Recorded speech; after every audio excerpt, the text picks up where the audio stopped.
Operation Brasstacks stand as one of the most intrusive non-war crises in South Asian strategic history, precisely because it demonstrated how large-scale military activity, even when officially labeled as exercise, can generate the conditions for real conflict. Conducted between late 1986 and early 1987, Brasstacks unfolded in an environment saturated with mistrust, unresolved territorial disputes, and asymmetric threat perceptions. The episode revealed that in a rivalry defined less by intention and more by fierce perception itself becomes a strategic weapon. The origins of brass tacks lay in India's internal military transformation during the 1980s. The Indian Army was attempting to move away from a largely defensive attritional posture towards a doctrine emphasizing maneuver, speed, and deep armored thrusts. This shift was strongly associated with the thinking of K.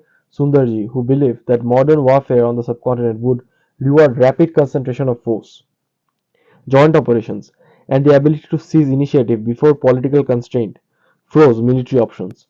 Brass tacks were designed as a laboratory to test these ideas at scale, pushing formations to operate under near war conditions across vast distances and hostile terrain. What distinguished brass tacks from early exercise was its unprecedented size and realism. Hundreds of thousands of troops were mobilized, including multiple corps, armored division, mechanized infantry, artillery, and air support. Live fire drills, extensive chains, and joint planning between the Army and Air Force gave the exercise a character that closely resembled actual war preparation. In military terms, brass tacks was not a symbolic drill, but a full spectrum rehearsal of high intensity conventional conflict. This realism, while doctrinal, the valuable for India, proved strategically destabilizing once viewed from across the border.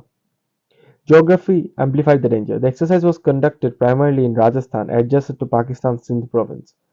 From a Pakistani perspective, Sindh represented one of the most vulnerable sectors of the country, where Indian armored breakthroughs could threaten key population centers, communication arteries.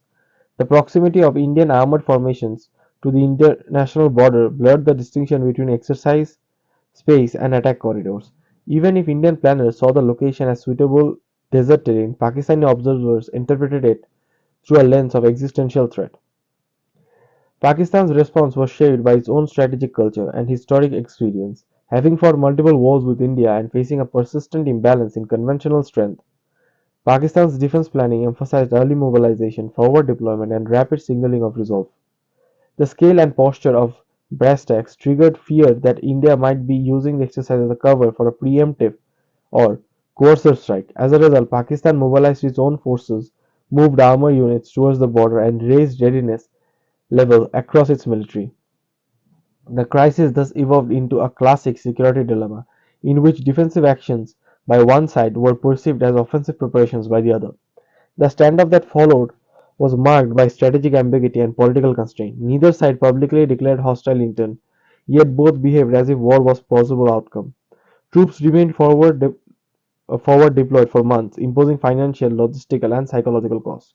Commanders on both sides operated under intense pressure, aware that a single miscalculation, an accidental engagement, a misread movement, or a false intelligence report could trigger escalation beyond political control. The absence of mature crisis management mechanisms meant that reassurance was slow and fragile. International attention, though discreet, played a background role in encouraging restraint. The broader Cold War context heightened concern that a conventional Indo-Pak conflict could destabilize the region and potentially intersect with emerging nuclear ambitions.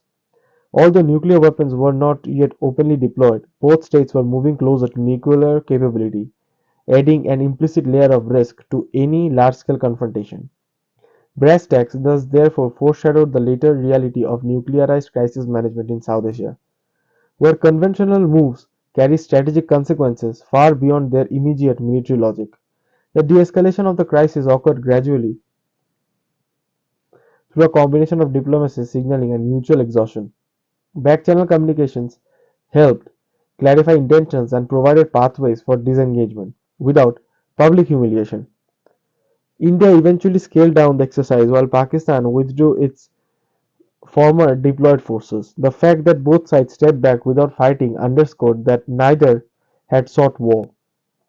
Yet the episode demonstrated how easily intent can be overridden by fear once large forces are in motion. The strategic lesson of Operation Brasstacks were profound. For India, the crisis highlighted the political risks inherent in large exercises conducted near sensitive borders and the need for transparency and signal discipline. For Pakistan, it reinforced reliance on rapid mobilization and forward defense, but exposed the cost of prolonged high alert. More broadly, Brasstacks underscored the importance of confidence building measures, communication channels, and mutual understanding in managing rivalry. Subsequent agreements on advance notification of military exercises improved hotlines can be traced, in part, to the recognition born out of this crisis. Operation Brasstacks endured a reminder that in adversarial relationships, military power doesn't speak in neutral language.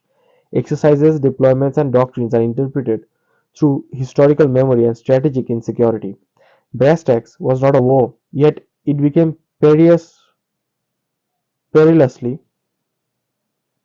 close to becoming one, not because of deliberate aggression, but because both sides were prisoners of their assumption. In its legacy lies in demonstrating that in South Asia, the line between preparation and provocation is thin, and that managing perception is as critical as managing force.